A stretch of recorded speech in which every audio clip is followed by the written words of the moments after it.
আসসালামু আলাইকুম, সবাই কেমন আছেন? আশা করি ভালো আছেন। আলহামদুলিল্লাহ, আমার অবস্থা দেখে বুঝতেই পারতেছেন আমি কতটা ভালো আছি। কারণ আমেরিকার রাস্তা দিয়ে চলে যাইছি বন্ধুর বিয়ে খাইতে। মা গো মা, এই সমস্ত ভালো রাস্তা দিয়ে কখনো আমি বাইক চালাই নাই। আর এই সমস্ত ভালো রাস্তা দিয়ে বাইক চালাইতে গেলে অনেক অভিজ্ঞতার প্রয়োজন পড়ে। তো যাই হোক, আজকে আমার এক বন্ধুর বিয়েতে দাওয়াত খাই যাইতেছি, তাও আবার এত সুন্দর একটা রাস্তা দিয়ে। দেখতেই পাচ্ছেন আমার বাইককে নিয়ে যাইতে আমার কোনো অসুবিধাই হচ্ছে না। এত রিল্যাক্সে আমি যাচ্ছিলাম যে মনটা ভরে গেছে এমন রাস্তা দিকে। কারণ এই সমস্ত রাস্তা গ্রামগঞ্জে একেবারেই পাওয়া যায় না। আমার কপালে জুটছে এই সমস্ত রাস্তাগুলো। তো যাই হোক, রাস্তাটা পার হইতে আমার মনে করেন যে গোয়াদা বাস বেড়ে গেছিল। যাই হোক, আর কথা কইতাম না, কারণ কি এটা কইতে গেলে অনেক সমস্যা হইব। আর এই সমস্ত রাস্তায় এখনো মনে করেন যে এত সুন্দর রাস্তায় আমেরিকা ছাড়া বাংলাদেশে পাওয়াটা খুবই মুশকিল। তারপরে আমার জন্য বিএপি ভাবে এই রাস্তাটা করা হয়েছিল, কারণ আজকে আমি বন্ধুর বাড়ি বিয়েতে যাবো, এই জন্য এই বিএপি রাস্তাটা করা হয়েছিল। যাই হোক, অবশেষে অনেক কষ্টের পরে বিএপি রাস্তা পার হয়েছে। পার হয়ে মেন রোডে উঠেছি। উঠার পরে মনে করেন যেমন আমার আম্মার লাগে আর আমার বাইক না লাগে অপেক্ষা করতে হইব। তো বাড়ির সামনে আমি এসে অপেক্ষা করতেছি কখন আমার বাইক না কখন আম্মা আইব, কারণ তাদেরকে লই আজকে আমার বন্ধুর বাড়ি বিয়েতে যাবো। এই গাদলা দিনও মনে করেন যে বন্ধু বান্ধব যে ক্যারে বিয়ে করে আমি বুঝতেছি না। এই বৃষ্টির দিনে বিয়ে করলে কি কোনো উপকার আছে? যদি থাকে আমার একটু কমেন্টে জানাবেন। তো যাক, কইতে কইতে আমার বাইকটা টটপটায় জোরে চলে আসছে আমার কাছে। আর বাইক না কি বলে শুনেন। কই ময়লা? বৃষ্টির দিন তো মামু, তাই ময়লা।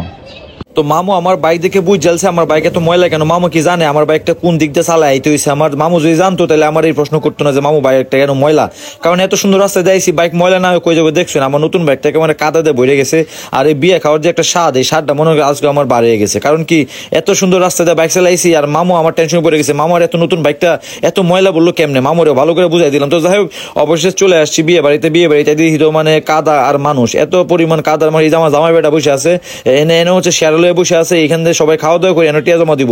তো আমি খাওয়ার আগে এনে শেয়ারের মধ্যে গিয়ে দেখলাম যে কে কত দিতেছে, কারণ সবার টাকা পয়সা দেওয়া দিকে মনে করেন যে আমি টিয়া দেবো। তো যাই হোক, আম্মা বসে আমার ডান পাশে আর বাম পাশে বসে আমার এক এলাকার দাদু। তো যাই হোক, আমের বিয়েতে মনে করেন যে প্লেট দিছে মেলামাইনের। আর এখানে প্লেটের মধ্যে মনে করেন যে লেহা আছে জসিম রানা ডেকোরেটর, মানে খাবার প্লেটের মধ্যে এমন সুন্দর একটা বিজ্ঞাপন দেয়, এটা একমাত্র গ্রামে নাহলে বুঝতাম না। তো যাই হোক, আমাদের সোহেল দাদা সুন্দর করে সবার প্লেটের মধ্যে বাদ দিতেছে।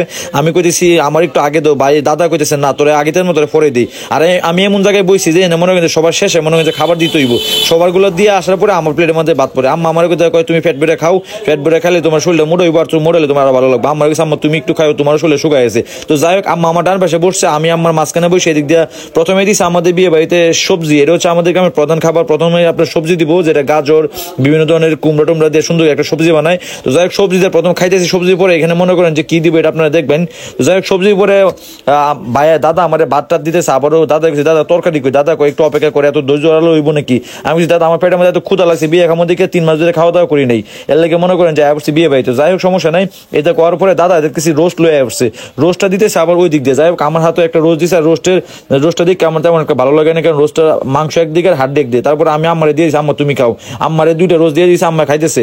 এরপরে দাদা দেখছি, দাদা গরু মাংস কখন আইব? দাদা কয় যে একটু অপেক্ষা কর, কারণ আমি গরু মাংস যারা খাইতাম না, এর লাগে মনে করেন যে একটু পর খালি গরু মাংস কথা জিজ্ঞেসি। তো কইতে কইতে আয়া পড়ছে এক বোল গরু মাংস। আর গরু মাংস আইসে ভালো কথা, আমরা সাইড আগে দিব, এর লাগে দাদা দাদা তুমি ইন্দা দাও, ইন্দা দিলে মনে করো যে আগে পাইতাম। তো দাদা বুদ্ধি করে গরু মাংসটা আগে আমাদের সাইডে দিতেছে। তো আমি 3 নম্বরে বসছিলাম এই পাশে। তো দাদা আমার প্রথমেই গরু মাংস দিচ্ছে, 2 পিস গরু মাংস দিচ্ছে, তার মধ্যে 1 পিস হাড্ডি পড়ে গেছে। দাদারে পরে গেছি, দাদা আমার প্লেটের মধ্যে হাড্ডি পড়ছে, আমার হাড্ডিটা বদলে একটা মাংস টুকরা দো। দাদাও তো শুনে না কথা, দাদা আগে মানুষ দিয়ে হলো এরপর তোরাই দিব। কারণ আমি দাদা টেবিলে দেখে বইছিলাম যে দাদা একটু অতিরিক্ত আপ্যায়ন করবো। যাই হোক, সমস্যা না। আম্মা ওই দিকতে বসছে আর আমি আমার লাগে বই একটা কারণে আম্মা গরু মাংস খাইতে না, আম্মার দিয়ে আমার জ্বালায়। এর লাগে মনে করেন যে আমি আম্মার লুয়ে বিয়ে এসে খাই মাঝে মধ্যে। তো আম্মা এই একই কাম করছে, আম্মার হাতে যে করে গরু মাংস দিচ্ছে সবগুলো আমার প্লেটে দিয়ে দিছে। কারণ আম্মা গরু মাংস খাইতে গেলে দাঁত সিগারেট বাজে যায়, আর দাঁত বাজলে পরে দেখা যায় যে বাস একটা লুয়ে খিলাইয়ের মতো দাঁতের গুড়া গাড়া মনে হয় যে ডাকা দোকা দেয়, তারপরে দাঁত ভেঙে যায় অনেকগুলা। তো যাই হোক, আম্মাটি দিছে। এরপরে দাদা আবার আরো 2-1টা মাংস দিয়ে আলহামদুলিল্লাহ ভালোই মাংস কপালে জুটছে। এখন টিয়া বসে দিলে একটু টিয়াটি উসল হইব, কারণ বিয়ে বাড়িতে খাওয়া যদি জুট না লাগে মনে করেন যে টিয়া দিলেও কষ্ট লাগে। তো যাই হোক, গরু মাংসটা খাই খুব মজা পাইতেছিলাম। এদিকে দাদু গেছে, দাদু আমার 2-1টা পিস দাও। দাদু কয় না তোরটা তুই কে, তোর মা তো দিছে আর মানুষ দিছে আজকে। আমি দাদু এরকম ঠিক আছে, না দিলে নাই, তোমারটা তুমি কেউ, আমি ভালোই খাইছি। এরপরে লইছে মাসকালের ডাল। আমরা গ্রামগঞ্জে বিয়ে শাদীর প্রধান খাবার হয়েছে মাসকালের ডাল। ডাল যদি আপনি না খান মনে করেন যে বিয়ে শাদী আপনার ব্যর্থ। এই ডালের মজা শেষে, এর লাগে যত খাবারই খান না কেন বিয়ে বাড়িতে মাসকালের ডাল লই তুইব। আর মাসকালের ডাল না খেলে মজা লাগবো না। আমি ভাই মাসকালের ডাল খাই না। এরপরে একটু ফায়াস দিছে, ফায়াসটি একটু খাইছি, খাই আমার দিয়ে দিয়েছিলাম।